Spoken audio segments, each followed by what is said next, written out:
رات کے وقت قبرستان سنسان تھا۔ بادل چھائے ہوئے تھے، بجلی کبھی کبھار آسمان کو چمکا دیتی۔ اسی اندھیرے میں ایک شخص آہستہ آہستہ قدم رکھتا آگے بڑھ رہا تھا۔ اس کا نام اکرم تھا۔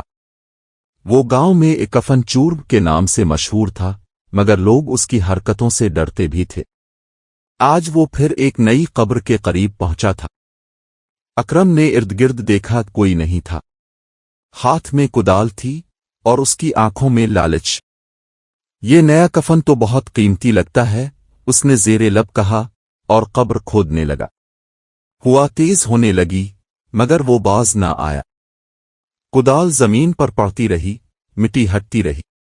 پھر اچانک زمین سے ہلکی سی آواز آئی، جیسے کسی نے اندر سے سانس لی ہو۔ اکرم ٹھٹک گیا، مگر پھر ہنسنے لگا، ڈرپوک نہیں بننا۔ ابھی اس نے آخری مٹی ہٹائی ہی تھی کہ قبر کے اندر سے ایک سفید روشنی پھوٹی۔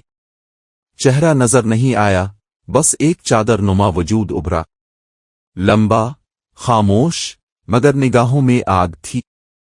اکرم پیچھے ہٹنے لگا، مگر اس کے قدم زمین سے جیسے چپک گئے۔ روشنی کے اندر سے ایک گہری آواز نکلی، کفن تمہیں نہیں، تمہیں کفن چاہیے۔ اکرم چیخ اٹھا۔ ہوا میں جلنے کی بو پھیل گئی، جیسے کچھ جل رہا ہو۔ قریب کا درخت آگ پکڑنے لگا، مگر کوئی شعلہ نہیں تھا، صرف روشنی۔ اگلی صبح لوگ قبرستان پہنچے تو ایک نئی قبر بنی ہوئی تھی، بالکل تازہ۔ ساتھ ہی ایک کدال زمین میں گڑی تھی، جس پر جلنے کے نشان تھے۔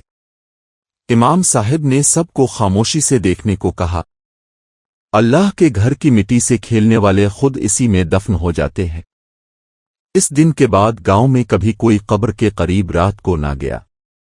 لوگ کہتے ہیں کہ کبھی کبھار رات کے وقت وہاں سے کسی کی چیخ سنائی دیتی ہے، لمبی، خوفناک اور پشیمان۔